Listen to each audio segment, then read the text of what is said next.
Welcome to Empire Building, the podcast where we talk about building big businesses and even bigger lives. I'm your co-host, Seychelle Van Poel.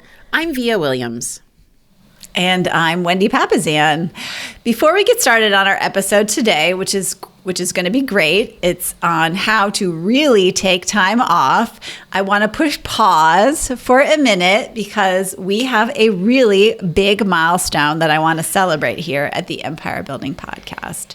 You guys, today is our 100th episode. Whoop, whoop, whoop. Y'all, thank you. So amazing. We've been busy. Launched during the pandemic, right? Still I don't know what the studies are. Like the average podcast is like 6 episodes, or what did you tell me? Well, Wendy, you would think we would have walked into this having that all researched, wouldn't you?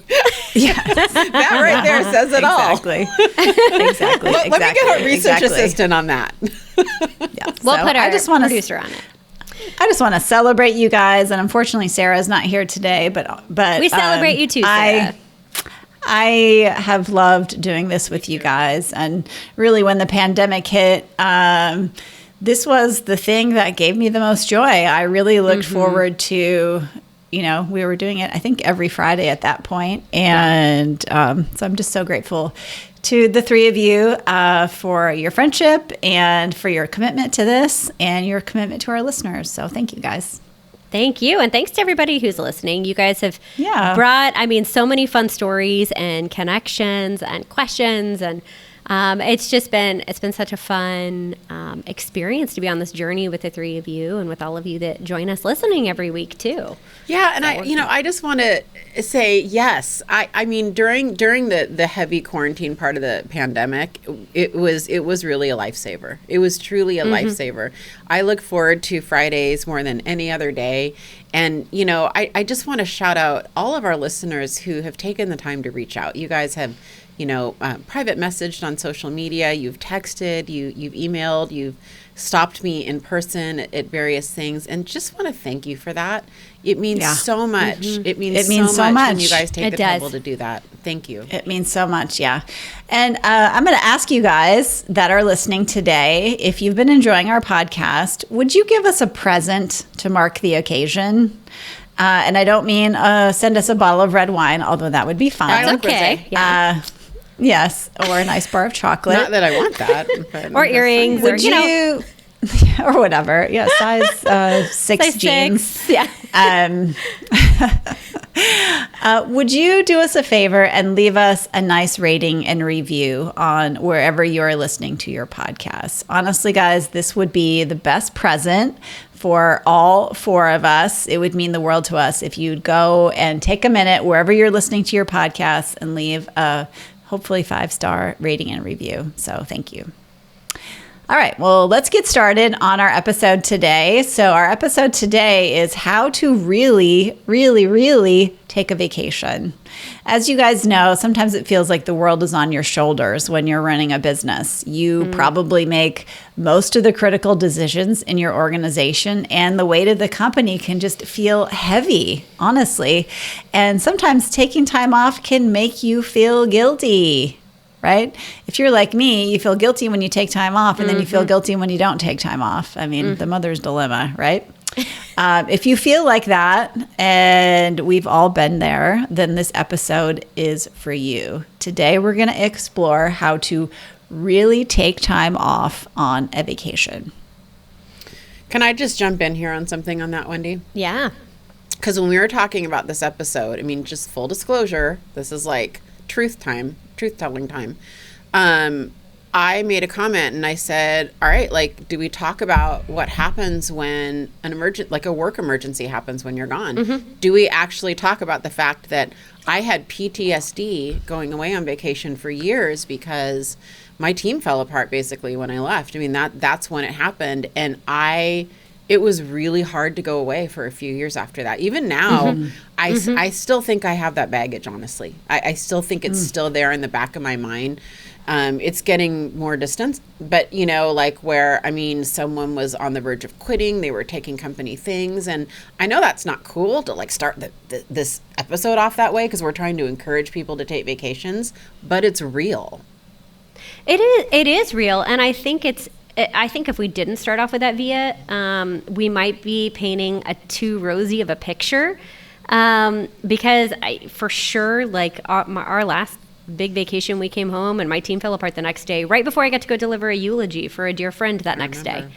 And I literally wasn't even on the ground 12 hours when that happened. And, you know, it doesn't do us any favors when we can't take like a real vacation or real time off. And yet I think you're so accurate in that there is PTSD and guilt associated when the business rests on your shoulders, and you know at the end of the day payroll is your responsibility. At the end of the day, like the bills are your responsibility. Like there is a level of guilt there in taking time off. And I mean, I went so far as even I had a team member I allowed for years to tell me every time I left on vacation and I would call in and say, how's it going? This person would say to me, well, I'm just trying to keep the team from falling apart while you're out of town. And I allowed it. Like I, as a business owner, allowed that instead of saying, no, this is a business and a company, and the company should be able to operate without me every day at the helm. Like that's not a business, right? But I allowed it. And that was a huge lesson for me on like, what kind of a business do I have if I can't take a vacation and time off, not a vacation where I'm at the pool closing deals and like trying to sneak away from the kid while they give you a pouty face because you're trying to negotiate in the bathroom, which we've all done, but an actual time off. Yes. Well, and I have a different perspective. Of course, bad things do sometimes happen when you take a vacation. But for me, generally, when I've prepared, they tend to be wonderful, relaxing time with my family. And I'll just give you guys a story. So we went to France a few years ago, and we spent 2 weeks there. I really didn't check in with my business at all, and maybe, a text message here or there. And on the way back, Jay turned to me and he said, "Congratulations, Wendy." And I said, "What?" And he said, "Well, you truly have a business. Mm-hmm. You have a business that can run for 2 weeks without you." And I just remember that as being a real milestone for me, because awesome. For so many of us, especially if we're kind of solopreneurs where we do it all ourselves, it can be just like Seychelles and Via were saying, it can be very scary. It can give you PTSD, right? I think the trick is to really prepare for it, right? And we're going to talk about the 3 things you need to do to prepare for it. But before we do that, let's just jump into why taking time off is actually important, especially for people who are entrepreneurial. Mm-hmm. I mean, that's the irony is like it is so important, and it's important in general. It's important for Via personally. Like I love to travel. It's probably the most connected I feel with my family. It's the most present that I feel. I love traveling, and it is necessary for me. So like there is this balance, but I mean, why else is it important? Well, studies on vacation show that it helps avoid burnout, right? Mm-hmm. So many people right now are completely burnt out because they have not taken a break. They haven't taken a single day off in the last 2 years.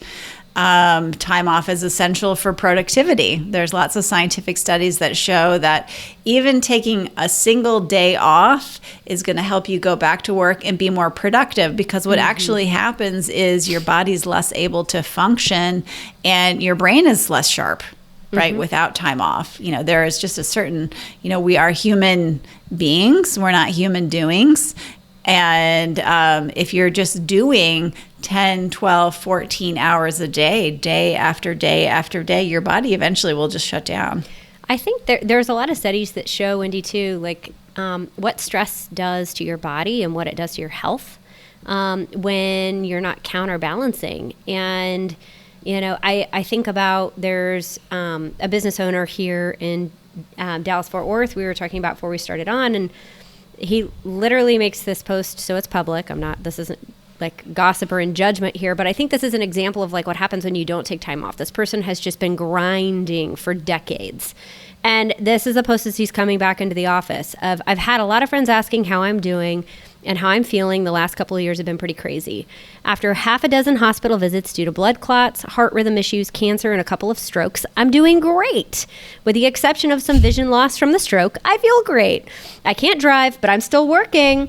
Thanks to the great team I work with, driving is never an issue, even as a real estate broker. God, life, and friends and family are great. Thanks for the emails and the calls the past couple of years. And yes, I am still selling homes. And I read this, and this person is a great professional. I'm not in judgment here when I say this, a great professional. But I can't help but think, like, gosh, how many of us, myself included, sometimes grind so hard that the thing that forces us to take the break is the health event, not the purposeful time off, not the vacation, not the time with family, not the pleasure. And so I urge myself and all of us listening to this today to let's commit to each other to take things from today's episode and take the time off to be purposeful before your body forces you to do it because it's a health event. So that was my big lesson coming into today. Yeah, we all need time off. And I think that another reason to take time off is if you're leading anybody, you have to model that. Otherwise, you're going to have a whole workforce of people who are watching what you do and not taking time off. And I mean, if nothing else, it's actually a selfless thing to do too, because it makes you a better leader. It makes you a better parent. You're just more bearable. You're just better for everybody when you yourself are refreshed and rested.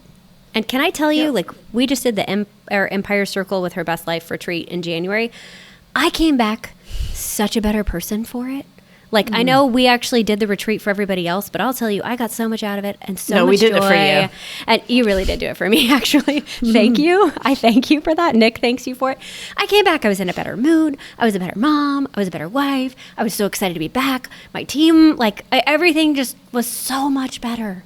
Coming back, I had so much more energy and zest for life because I had taken a couple of days. I was a better podcaster for all of you. But yeah, I was so much happier coming back, having had an actual break. It was amazing. So, I mean, so how do we do it? Like Miss PTSD over here, like, tell me how to do this better. It's not that I don't now. I figured out, a way and everything, but this is me in learning mode on this podcast. Cause I do travel, but I need some help. So let's do it. Well, great. And we're all learning here. We're all learning here together. So we're going to do it. We're going to do it in 3 ways. We're going to prepare your team in advance of your vacation. Okay, so prepare your team. Second thing we're going to do is we're going to prepare your customers in advance of your vacation. Third thing we're going to do is we're going to prepare yourself, because it doesn't work if you go on vacation and you're constantly checking your email the whole time. Okay, so prepare your team, prepare your customers, and prepare yourself. First thing we're going to start with is preparing your team. Okay, so the best thing that you can do is you can book all your vacations the previous year. Okay, Jay and I always take a retreat. It's generally in October or November. We look at the year in front of us and we plan out when our vacations are. Okay, so that way we have a team vacations calendar. So that way we can look, right? And my admin team, my sales team, everybody knows exactly when I'm going to be out of the office so they can prepare for it. And one of the things I love actually about my operations director is that she's like, oh, I see that you're going to be gone a lot the next month. She actually says that to me, like I was gone a lot in January. And so she's preparing accordingly because she knows I'm not going to be there. So that's one of the things I really admire for her. And Wendy, what I love about that is that you can look at seasonality in your business. Like, for instance, if we're going to go away in the summer and do a summer vacation, it's almost always going to be over 4th of July week because it's a really quiet real estate week. And I can guarantee that half of my clients are going to be gone. It's going to be the least disruptive time to be gone. We often go away Thanksgiving week or in December. Luckily, I'm blessed to be in the kind of business where that's actually slow. I know that in retail and some hospitality, it's the opposite of that. But you can look at the year and you can kind of project, like, when is it going to be the least disruptive? Like, if you're in real estate, leaving in many markets, like in spring market, is kind of disruptive, you know? So, Right. Well, and the second part to that is to set the expectation that you'll be completely unavailable except for emergencies, right? You teach people how to treat you. So if you tell them, well, I'm going on vacation, but you can reach me anytime, they're going to reach you anytime. But if you say, I'm going to be out of cell range, actually, and so unless it's an absolute emergency, it's going to be really hard to get a hold of me, but here's the way to get a hold of, our team. They're going to then rely on the system that you give them because you're telling them what the alternate plan is. Yeah, I've often said, if the building's burning down, I'm not going to be able to help it. So maybe just hold off telling me till I get back. I love that. Okay, so number 3, and I'm going to read this, but guess what? I need your help. I'm going to need you to explain to me exactly how you do this. So number 3, Absolutely. Decide which tasks you'll delegate, right? And which ones you'll postpone. So this depends on the help you have at your company. I get that. If you delegate it, you've left someone in charge, qualified to handle it, right? But so you don't need to worry that you're delegating the task, they're going to handle it. Okay, great. Yes. Right, because you're like, you don't have to have all those thoughts running around your mind. Like, that's not getting done, that's not getting done. Somebody qualified is going to do that for you. Like, if X happens, then person Y is handling it, is basically what that is. And then postpone is, look, guys, I need to be the one to do this. So if X happens, then you need to kick this can down the road and wait for me to get back, right? You've agreed in advance certain tasks can wait. They need to wait for you. Right. Yeah. And there are just certain tasks in everyday life, maybe that don't need to happen, or you don't even need to do, right? Like, there might be, I lead generate for an hour every day. Okay, well, my business isn't going to shut down if I don't do that for a week, right? So, but if like your team meeting needs to be run and you run it, somebody else could run it for you. Right, exactly. So that's when you've delegated. And that way if you're the kind of person who worries, this is for the person who worries that things aren't going to get done, you've made a very clear delineation of which is which, and you've got great people to handle. And ideally, in an ideal world, you've got somebody you're going to delegate everything to. Right? So you don't have to worry about it at all. That's like a dream organization. Okay, the next thing you need to do to prepare your team, and this is something that doesn't happen right before you leave, this is something that you should be doing continually, is you need to give your people the autonomy and the authority to make decisions without you. Right? Again, it's like you teach people how to treat you, and if they're always coming to you and you're the final say, they need your advice. Either they're not the right person, right? You haven't hired someone who can make decisions, or you haven't empowered them. I've said multiple times to different people in my company, listen, that's not a decision that I need to make. I hired you so that you can run that, and I believe that you're going to be capable to do a great job. You feel free to ask me any questions, but from here on out, and understand, I understand that you might make a mistake sometime, and that's okay. Can I just add to that one, because vacation or not, that's a really important one to me, because I work hard on creating a safe environment for people to make mistakes in, right? And as a leader, what that looks like is they are going to make mistakes. And how you react to those mistakes is going to set the tone for how safe they feel and how empowered they feel in making those decisions. And so, I'm constantly saying things like, I expect you in your first 90 days, I want you to make as many mistakes as possible. Now, up front, early, let's get through a bunch of mistakes, and I applaud them. We learn from them. So just remember, you're setting the tone for how safe your environment is to do this. And I hadn't thought about it before, Wendy, until now. Yeah. You're right. That sets the tone for going away on vacation. Well, totally. And have you ever had anyone on your team who came from an environment where that wasn't the case? All the time. Where they had a boss who was Corporate literally America. a micro manager, and they had to just get permission to do every single little thing, and you have to untrain them. Yes, that's tough all. Sometimes. You have to really untrain them from that. We have almost abuse. We have a few team members that I still am like deprogramming from being able to speak their mind and being able to make decisions, and also being able to have healthy debate. I think that's the other part too. But that we could do a whole nother episode on how to deprogram from corporate America. The next one is, this can be done whether you're a solopreneur or whether you're the leader of hundreds of people, and that's choose a quarterback to run the plays when you're out. If you're a solopreneur, something I know that Barb, my mom and original founder of our team, did is she found another person that was also a solopreneur, and they teamed up and would cover each other while they were out on vacation. So that's something you can do if it's still just you or a very small team. But if you're a larger team, pick a very awesome, capable quarterback and give them that authority and the communication to be able to run those plays while you're out of the office. And I bet they'll surprise you, actually, in doing a phenomenal job for you if you've empowered them well. Well, I love that. And number 6 is create a list of all your clients or all your projects you're working on or with, and walk whoever that quarterback is, through file by file. Or maybe it's not the quarterback. Maybe you're assigning different sales reps, different clients or whatever it is, but just make sure that you're walking them through that. Yeah, I love that. And then last thing you want to do is you want to maybe forward your calls either to your assistant or change your voicemail to reflect the fact that you're out. And that's really just, that's kind of preparing your team and everyone and yourself, right, that you're not going to be taking those You know calls. who does that all the time? Sue Adler. Sue, yes. Sue, you're amazing. Literally really forwards good. her phone where she goes anywhere. I know. Like she could go on a work conference. I'm in awe of how often she I need to do that more from her. That was actually a good one for me. I went away from it for I gotta some do that. reason. Yeah. I need to get back to it because that's really, really good.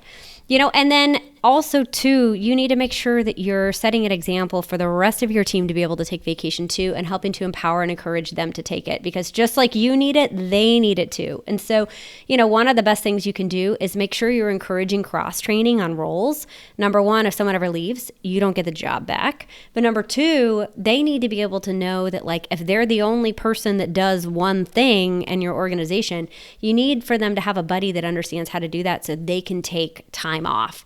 And the other thing that we've talked about on previous episodes is by documenting or recording videos or writing an operations manual or step-by-step instructions, whether you're training them to do something or whether they're in the role for a long time and they go back and revise it. By having that documented, it allows somebody to go in and kind of have like a dummy's guide to their job for when they go out of town. Because the last thing you want is to be laying on the beach and somebody on your team to be texting you and saying, hey, what's the password to LinkedIn? Oh my gosh. It's giving me palpitations. This mojito is angry. Because you know what my response wants to be in my head? That sounds like a Wendy problem. It does not sound like it'd be a problem. But anyway. Yeah. All right. So the second thing, so that was preparing our team. Now we want to move into, we have to prepare our customers. Whether you have a store or you're a real estate agent, whatever it is, you have to prepare your customers. So the first thing to do is to tell your clients ahead of time and set expectations. But I have a question for you ladies. I just don't tell my clients that far in advance. Do you? About a week or two out. No, I would tell them if I'm leaving on a Friday, I would tell them the week of. Yeah. Okay. That's about what I do too. Yeah. Yeah. I would tell them the week of. Yeah. So what you want to do is, especially, and a lot of our listeners I know are in real estate. So what I've always done is if I have active clients that I'm working with is I figure out who my quarterback is for my clients. And I actually will schedule a call with that client and say, hey, listen, I'm going on vacation. This person's going to cover for me while I'm gone. Do you mind if we just do a quick call together? Right. And obviously, if you've got hundreds of clients, this is not a system that's going to work for you. But if you've got let's say you're a consulting company, you've got 10 clients that you're actively working with, just call them and say, hey, listen, I got Seychelle Van Poel on the line here. She's the top agent in Dallas, and she always covers for me when I go on vacation. And by the way, I'm going to the Bahamas, and I'm not going to be able to be reachable by cell phone. And I want to make sure that you're covered when I'm gone because I really appreciate and value you as a client. God, that's like having and then Beyonce what you're gonna cover. That'd be amazing. What's that? I know. It's amazing. Having Seychelle Van Poel, that's like having Beyonce cover your business. Oh, that's amazing. Totally. Whoop, whoop. Yeah.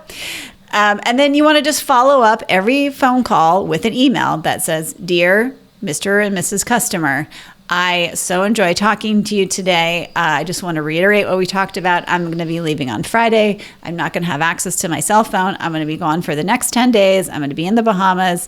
I'm going to bring you back a Mai Tai or suntan or whatever. And here's Seychelles' contact information. She's going to be the one covering me on the sales side. If you have other questions, talk to my operations director or this or that. And really, in case of emergency, you can always text me. But, like I said, I'm really not going to be available. Mm-hmm. Except for you made one little, it's seance. Ooh. Oh.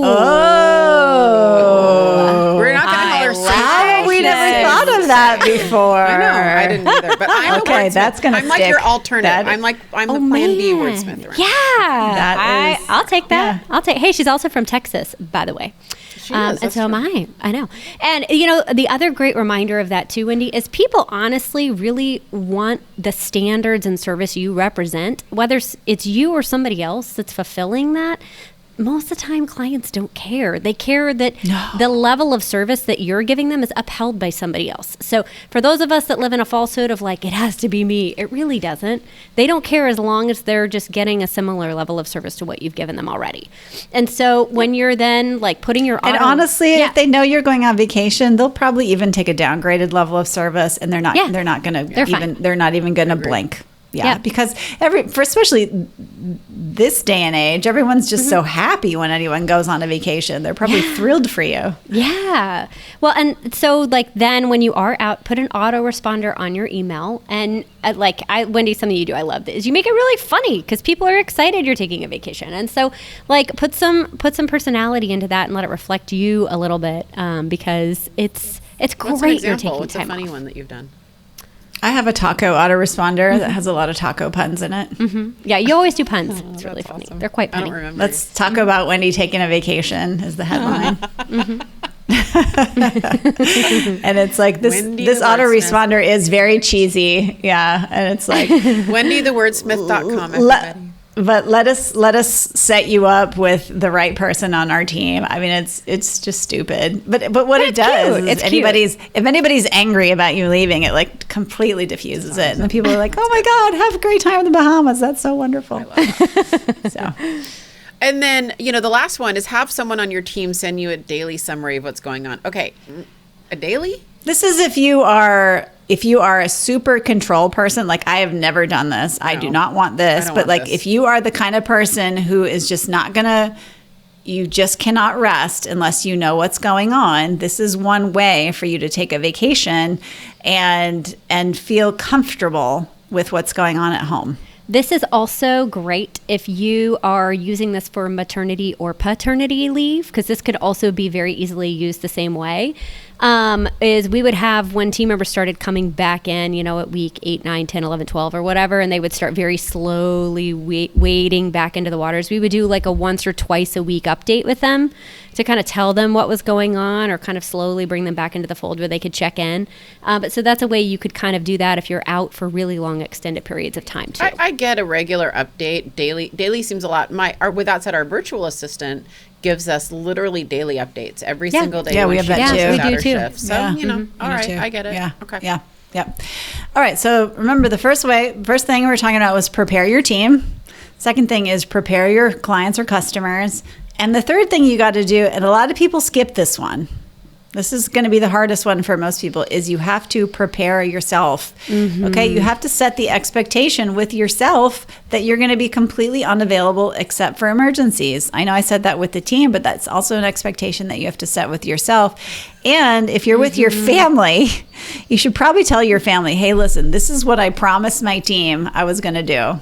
Okay. And hopefully they'll help hold you accountable. When you said prepare yourself, I was like, yeah, you got to wax your legs. You have to go get your hair done. I'm like thinking, that's not hard for me at all. And then I'm like, oh, you mean for business? Oh, okay. Yes. All right, yes. Good perspective. Yes, guys. Yeah. All right. And you have to honor your commitment to yourself. This is probably the hardest part, honestly.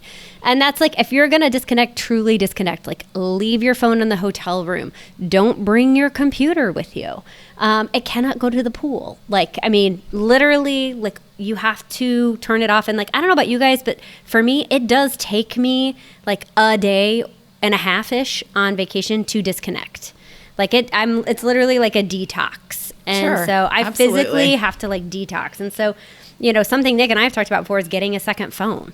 that's like the bat phone. And I think Sue does that, where she just has a bat phone that you can reach if you have to. Yeah.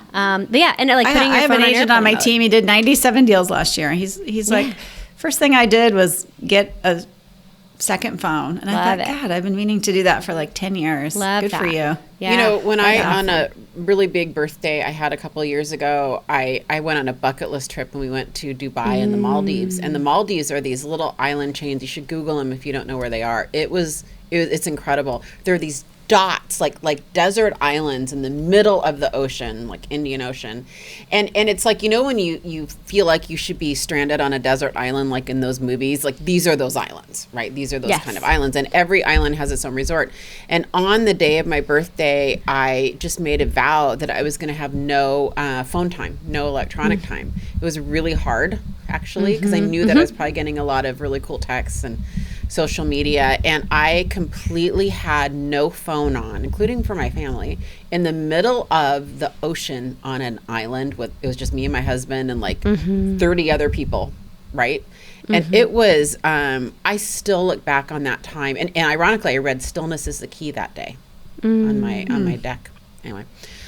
I can just, I'm visually there with you right now, and it's just magical. I just want you to know. We're all in the Maldives. I'm like, well, I'll send you guys. I remember the pictures you posted. I mean, they're phenomenal. incredible. Yeah. I have on my screensaver on my computer, the view I had that day is still on my computer, and it's what I see because I wanted to remember it in my mind, because I just spent hours in just white space, honestly. Just being mindful. So good. Anyway, if you can't say no to work, and I do understand that, limit check-ins to one time a day. Sometimes that will eliminate your stress. When you're, you know, I think about the one thing where Jay talks about this kind of the fantasies we go through in the bunker when we bunker ourselves and we come out and we're like, everything's fine.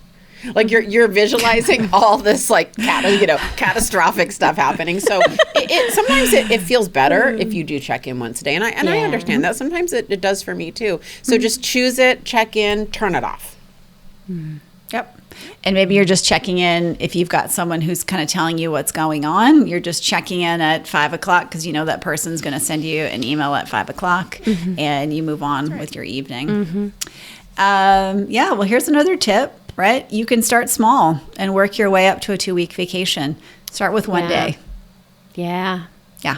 I mean, I literally know that there are people, maybe even people listening to our podcast, but I definitely know people in my office who have not taken a real vacation in 7 to 10 years. You know, and I see it all the time. I see it on social media. Somebody's on their laptop, they're sitting at the pool, and they're like, "Oh, this is so great! I love my job. I get to work at the pool." Yeah, that's not great. It's fine. No, it's not great. great. Not vacation.